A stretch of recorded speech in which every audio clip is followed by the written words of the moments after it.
नमस्कार मित्रांनो, आज सकाळी 6 वाजता उठलो, गाडीला किक मारली आणि निघालो घरातून बाहेर.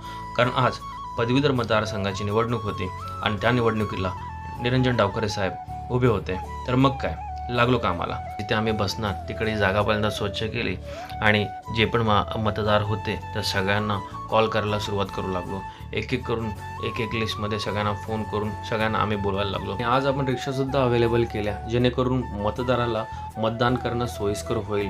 ओके, त्याच्यानंतर मग जसजसे आम्ही कॉल करू लागलो तसं ते एक मतदार येऊन घराबाहेर पडू लागला आणि मतदान केंद्रापर्यंत आपले कार्यकर्ते त्यांना सोयीस्कररित्या पोचू लागले.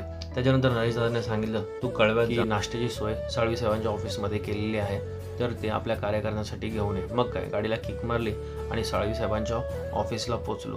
तो तर बघतो तर काय, आमचे सर्व कार्यकर्ते काही तिथे होते, तर त्यांना भेटून मला खूपच आनंद वाटला. इकडे पोचल्यानंतर मला माहिती पडलं साळवी साहेब ऑफिसमध्ये नाही आहेत, तर ते कळवा बूथला होते. मग काय, गाडीला परत किक मारली आणि कळव्यामध्ये तिकडे जिकडे बूथ होता सह्याद्री शाळेच्या बाजूला, तर तिथे येऊन पोचलो. त्याच्यानंतर मग जस्ट खाली उतरलो, त्यानंतर गणेशदादा मला भेटला. गणेशदादाशी थोडंसं भेटून थोडंफार बोलणं झालं आणि त्याच्यानंतर परत मी वळलो कळव्यातील बूथकडे. तिथून घेतला कार्यकर्त्यांना नाश्ता आणि परत आलो विटा. त्याच्यानंतर जे जे कार्यकर्ते होते त्यांना नाश्ता दिला सगळ्यांना.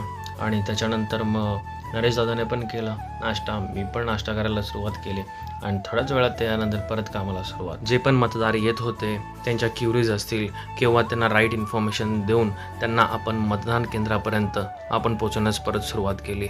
काम करता करता कधी 1चे 2, 2चे 3 झाले कळालंच नाही. आणि त्याच्यानंतर साळवी साहेबांचा फोन आला की सर्वच कार्यकर्त्यांना जेवणासाठी घेऊन या. मग त्याच्यानंतर मग काय, आम्ही परत सगळे आमचे कार्यकर्ते निघालो आणि पोचलो कळव्यामध्ये. त्याच्यानंतर समोरच माझ्या कॉलेजचा मित्र 15 वर्षानंतर मला भेटला, दीपक. तर त्याला पाहून खूपच बरं वाटलं आणि त्यानंतर आम्ही आमची पावले वळली सिद्धी बँकेट हॉलमध्ये. त्याच्यानंतर आम्ही लिफ्ट पकडली आणि चुकून आम्ही दुसऱ्या फ्लोअरला उतरलो. मग काय, जेवणाच्या अगोदरच कॅलरीज बर्न करण्याला सुरुवात केली. कसेबसे आम्ही जेवणाच्या ठिकाणी पोचलो, तर सर्व कार्यकर्ते तिकडे जेवण करत होते. मग आम्ही पण लाईन लावली आणि जेवणास सुरुवात केली. त्याच्यानंतर खूप सारे कार्यकर्ते तिकडे, त्यांना भेटून खूप आनंद झाला. त्याच्यानंतर मग हात बीत धुवून लगेच गाडीला किक मारून आलो विटामध्ये.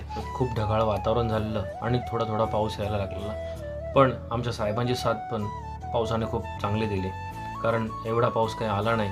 आणि त्यामुळे नंतर राहिलेले जे मतदार आहेत त्यांना आम्ही कॉल करायला लागलो. जसजसा मतदार येत होता तसतसं आपले कार्यकर्ते त्यांना रिक्षामधून मतदान केंद्रापर्यंत सोडत होते. असं करता करता 5:30 झाले. त्याच्यानंतर सर्व कार्यकर्त्यांनी एक चहा ब्रेक घेतला. चहावाला दिलेले ग्लास मोजून आणि ते ग्लास घेऊन तो तिकडनं निघून गेला. आमच्या यादीतील सर्व मतदान करून झाला होता.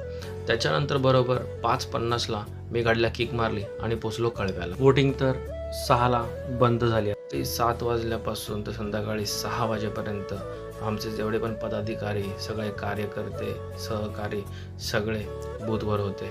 त्याच्यानंतर मग वहिनी आल्या आणि वहिनींची भेट झाली. तर आम्ही ग्रुप फोटो घेतला, पण त्या ग्रुप फोटोमध्ये साहेब मिसिंग होते. पण ठीक आहे, नेक्स्ट टाईम नक्की त्यांना भेटेन.